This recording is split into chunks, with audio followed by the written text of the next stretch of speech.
Nós estamos agora, hoje, no dia de celebração da Ceia do Senhor.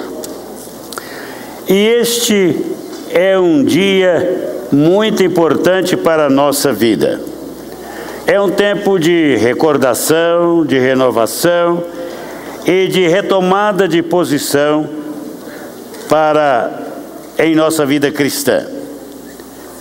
Então, é interessante que o apóstolo Paulo, ele disse que os crentes deveriam prestar atenção no fato de Cristo ter dito: fazei isso todas as vezes que beberdes, em memória de mim, porque todas as vezes que comerdes deste pão e beberdes do cálice, proclamai a morte do Senhor até que venha.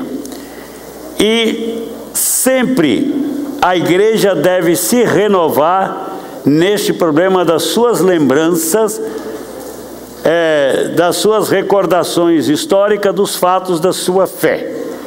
Lembrar da morte do seu Senhor. E lembrar daquilo que envolveu a igreja naqueles primeiros momentos da história do cristianismo. A igreja começou em um mundo onde a fé determinante era a fé judaica. As nossas raízes são todas judaicas. O nosso fundo profético é todo judaico. A estrutura da igreja tem uma fonte, o judaísmo, não sendo ela, contudo, uma realidade judaica, porque a igreja, ela foi fundada, ela foi estruturada como uma resposta aos gentios. Mas é a igreja dos gentios e dos judeus. O plano de Deus é que crescêssemos como gentios e judeus numa mesma comunidade. Mas a história não conta essa história desse jeito. Hoje, eu quero trazer-vos outra vez ao livro de Atos dos Apóstolos. O que houve naqueles momentos iniciais da história cristã. O que houve no início da igreja que a tornou um fator tão determinante, forte e transformador na história. O que agiu na igreja para que ela se tornasse tudo aquilo que Jesus sonhou. É interessante, irmãos, que a nossa redenção é um fato baseado na realidade da Santíssima Trindade. A salvação envolveu um projeto de toda a Trindade.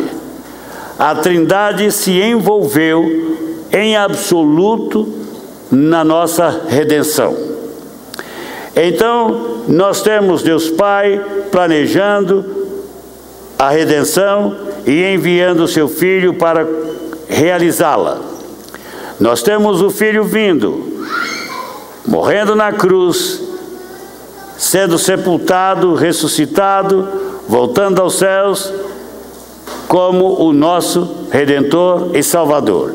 E nós temos o Espírito Santo, como promessa de Jesus a nós, uma promessa do Pai, que pela morte, o sacrifício de Jesus e sua ressurreição, esta promessa foi cumprida. E a promessa do Espírito Santo, ela também é decisiva na história da nossa redenção. O Espírito Santo agiu desde o princípio na redenção. Ele foi a causa engravidadora de Maria. Foi ele que tornou Maria grávida pelo seu poder, pela sua unção. Foi ele que esteve com Jesus e de uma forma bem absoluta desde o seu batismo. Ele entrou na execução da nossa salvação. E as obras de Jesus foram feitas no poder do Espírito Santo. Então, Jesus é o nosso Salvador, mas o Espírito Santo é aquele, o executivo de Jesus e de Deus na aplicação da redenção. Então, irmãos, a história da nossa redenção é profundamente fundamentada na Trindade.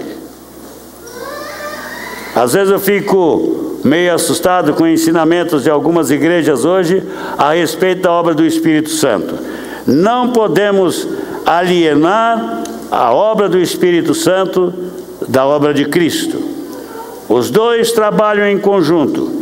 Ele é o Paráclito, o continuador da obra de Jesus. E é interessante, irmãos, que nós temos sempre que ler a palavra, entender por que a igreja é o que é. Porque a igreja vai estar aqui no final de todas as coisas. E eu quero chamar vocês para o livro de Atos, capítulo 2, verso 42, vamos ler outra vez esse texto. Prestem atenção, acompanhem-me, anotem, não é? Então vamos ler, todos acharam? Digo amém. Amém. Está meio fraquinho, né? Amém. Vamos lá, verso 42. E eles perseveravam no ensino dos apóstolos, e na comunhão, no partir do pão e nas orações. Em cada um havia temor, e muitos sinais eram feitos. Muitos sinais extraordinários eram realizados pelos apóstolos. Todos que criam estavam unidos e tinham tudo em comum. Digam, repita comigo. Todos que criam estavam unidos e tinham tudo em comum. Pergunta ao irmão do lado: irmão, o que nós temos em comum?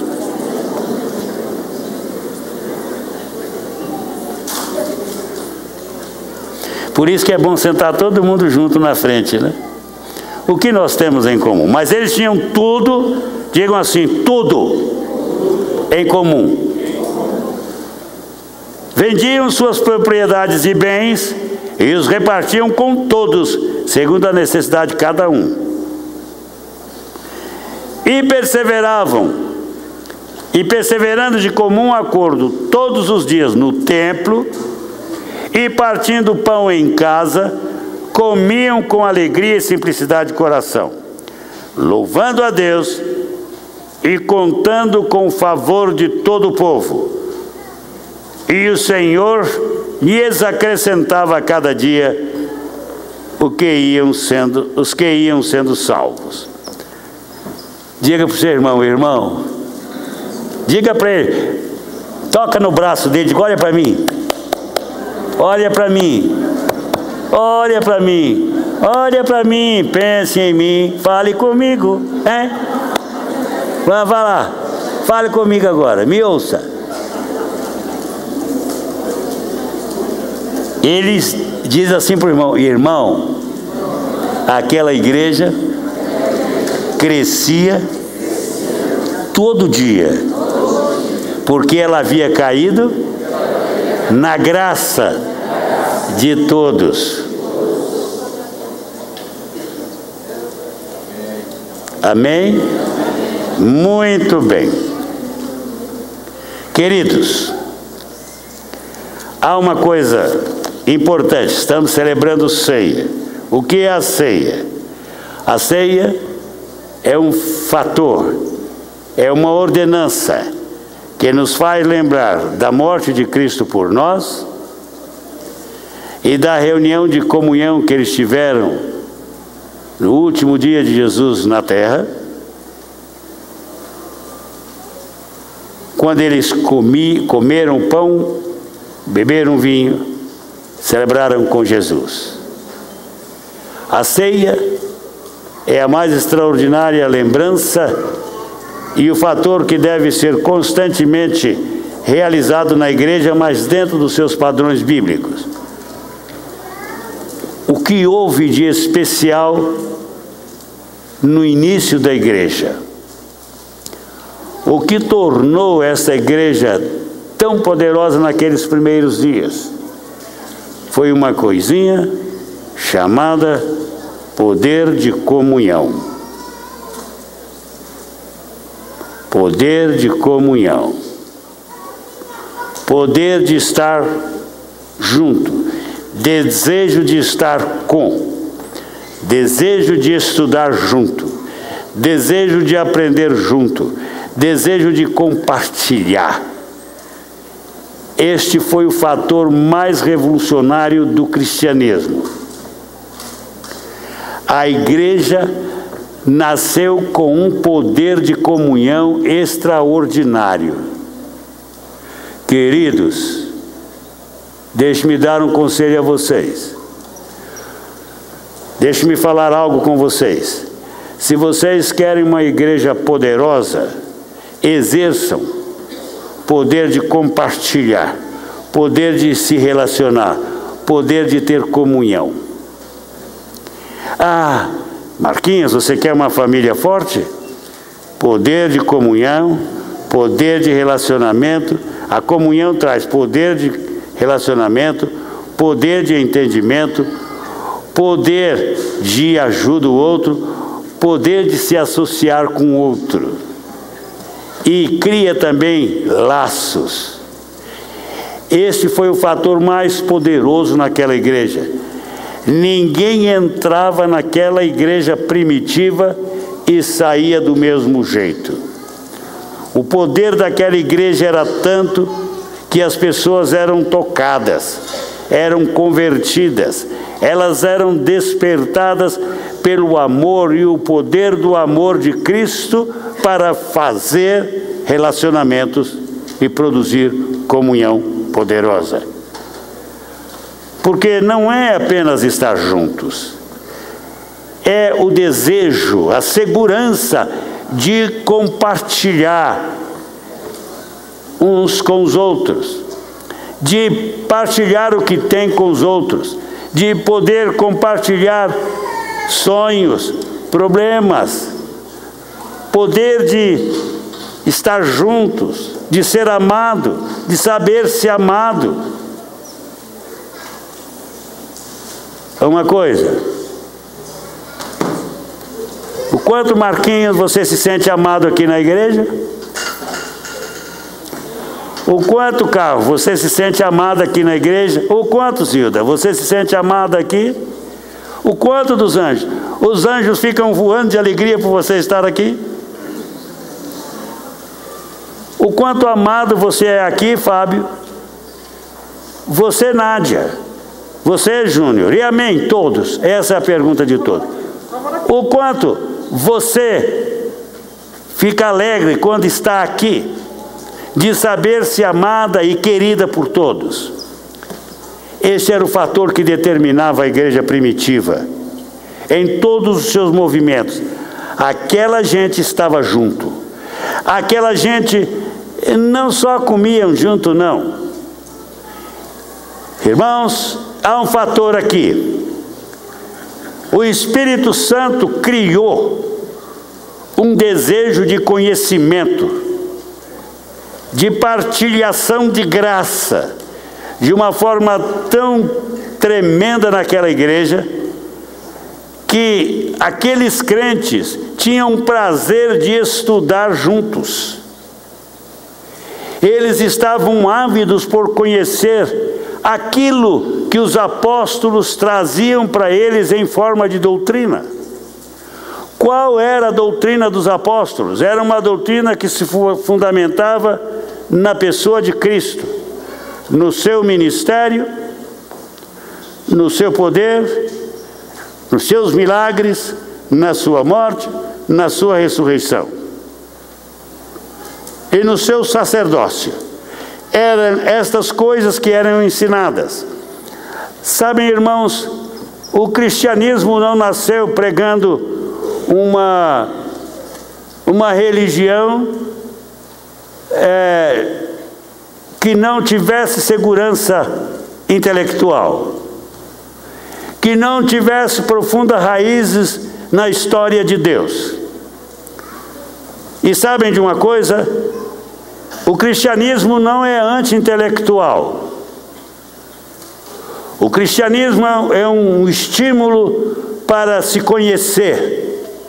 Crentes se reúnem para aprender, para ouvir as boas novas dos céus e internalizá-las no seu coração, torná-las realidade prática na sua vida diária. O quanto você conhece de Jesus? Onde você tem chegado no seu conhecimento de Cristo?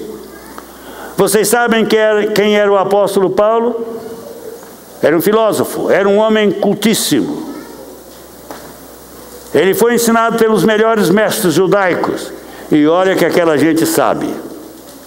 Ele teve os melhores mestres nas melhores escolas. Paulo diz que ele falava mais em língua do que todos eles. Era um poliglota.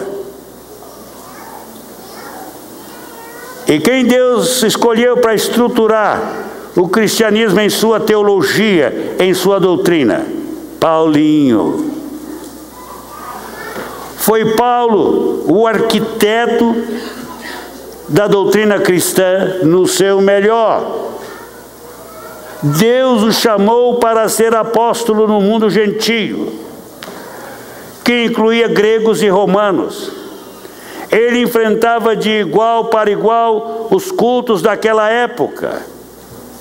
Ele tinha uma vasta cultura. Não era esse cristianismozinho pobre, anêmico, sem cultura, não, gente. A gente que quer ir para a igreja de gente inculta, que não sabe nada e fica naquele repeteco, porque o Senhor disse, mas disse o que? Nada.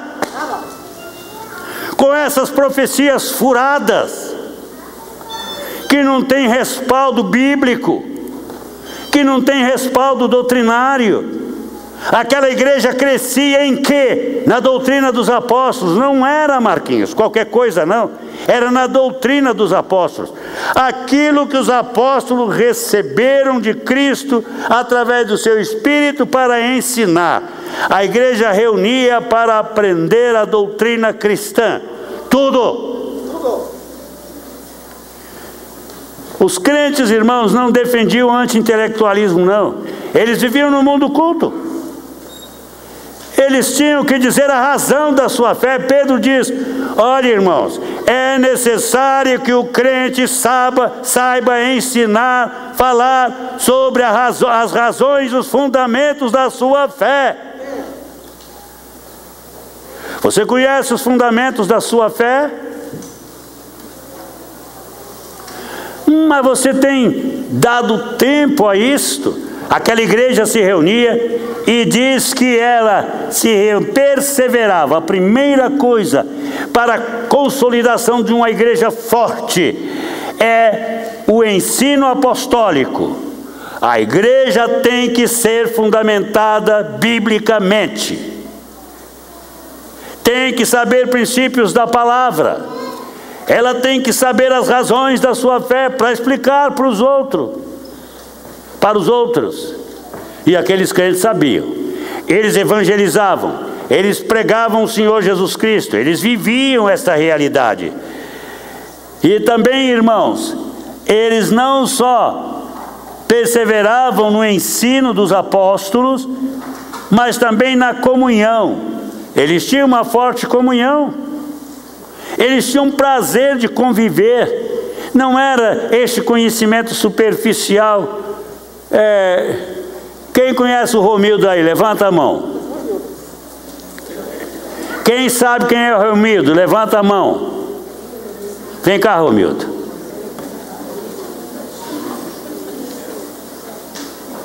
Por favor. Para a gente conhecer a sua bela gravata. Eu quero saber quantos conhecem este homem aqui. De fato.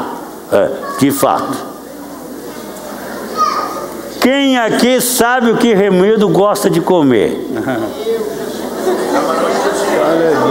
Camarão de cotia. Não, ele gosta de tudo. Sou bom de boca, filho de pobre. Mas, irmãos, conhecer é estar com e puxar. Saber quem é Bruno. Saber quem é Amélia, quem é Romildo. Não é só guardar a imagem dele, não. Para amá-lo intensamente, tem que conhecê-lo intensamente. Quem conhece Vilaça aí? Tem alguns que me chamam Vilasca ainda nesta igreja. Tem alguns que me chamam pastor Velaço. E alguns já estão chamando pastor Velhaço, né?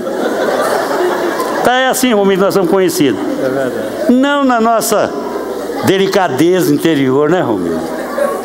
É isso aí. Porque ele é um homem delicado interiormente. Obrigado, Romildo. Mas então, irmãos, conhecer de fato, saber quem é, partilhar vida com ele, partilhar dos assuntos dele, para orar por ele significativamente. Nós temos que conhecer uns aos outros. Talvez nós tenhamos que recomeçar tudo de novo. Augusta, você vai chegar para os crentes agora e dizer: eu sou Maria Augusta, eu gosto disso, disso, disso, disso, e eu quero que você ore por mim para isso, isso, isso. Hein, Sérgio? Olha, Sérgio, eu quero conhecê-lo, meu filho. Pode me convidar mais para almoçar com você. Vamos ter começão junto, porque começão é bom, né? Aí, Fabinho, que alguém de nós, que a gente gosta de comer junto, gosta sim, mas não gosta de conhecimento. Temos, irmãos, que saber as coisas de Deus e a coisa dos irmãos, para nos amarmos. Vocês sabem de uma coisa? O único poder na terra capaz de criar poder de comunhão é o Espírito Santo.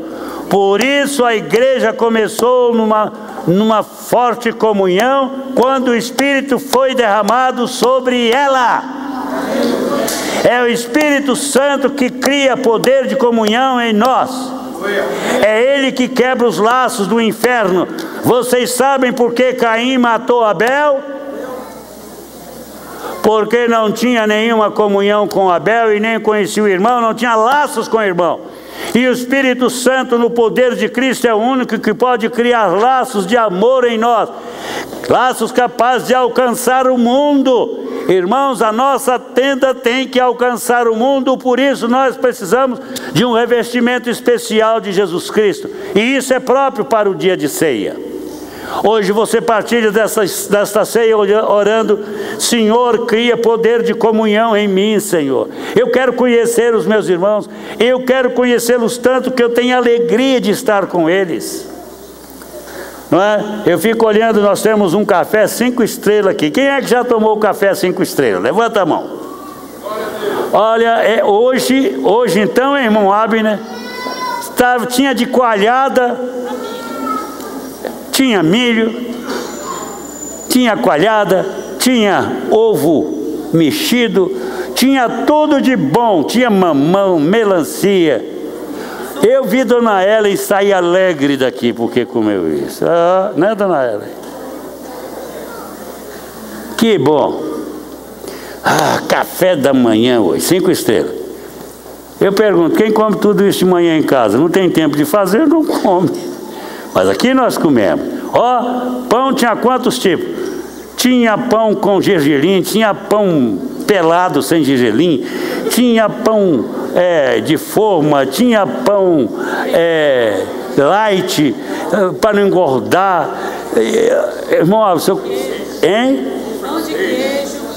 Ah, pão de queijo. Olha aqui, gente, olha, sucos. Mas como é bom que os irmãos, quão suave, como é bom e agradável que os irmãos comam juntos. Isso faz parte, isso não é apenas para a gente ficar de barriga cheia, não, é para ter o prazer de assentar e comer com, porque quando você come com alguém, você vai conhecer a sua fortaleza no garfo, né?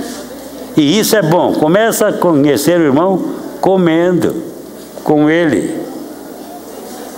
Agora, irmãos, eles perseveravam na comunhão, tinham comunhão. Vamos abrir os nossos olhos para isso. No partir do pão aqui, já é celebração de ceia. Já entra a celebração da ceia. E nas orações. Então era uma igreja no sentido lato, com plena amplidão em tudo o que fazia. E diz, em cada um havia temor. E o que acontecia em consequência disso? O que acontecia em consequência de perseverança no ensino dos apóstolos, na comunhão, no partir do pão, nas orações, no temor que havia em cada um, nos sinais feitos, no temor que havia em cada um. Qual era o resultado disso? É que era uma igreja cheia de poder, porque cheia do Espírito, cheia de poder. E o que acontecia nela? Acontecia feitos extraordinários. Os apóstolos realizavam seus feitos poderosos, cura, ressuscitação de mortos, ressurreição de mortos, libertação. Não havia endemoniados na igreja, porque a igreja moderna tem muito demônio, né? Então, se você for numa certa igreja do Brasil, você só vê demônio, né? Eles vivem em função de demônios. O demônio vai aparecer, tenho certeza, Fábio. Se você pregar o evangelho de poder, vai aparecer endemoniado. Mas eles não são os prioritários. Eles podem ser libertos. Mas fundamentar uma igreja, para que ela seja uma igreja expulsadora de demônio, não é o plano fundamental de Jesus. Os demônios, expulsar demônios é uma das coisas. Mas a primeira coisa é evangelização, é pregação do evangelho para uma libertação total. E eu vou dizer uma coisa para vocês. O pior demônio é aquele que cresce dentro da gente, na estrutura de uma família desorganizada e sem Deus. Eu sei o que é isto. Mas então hoje nós estamos aqui para a ceia. Vamos ficar de pé?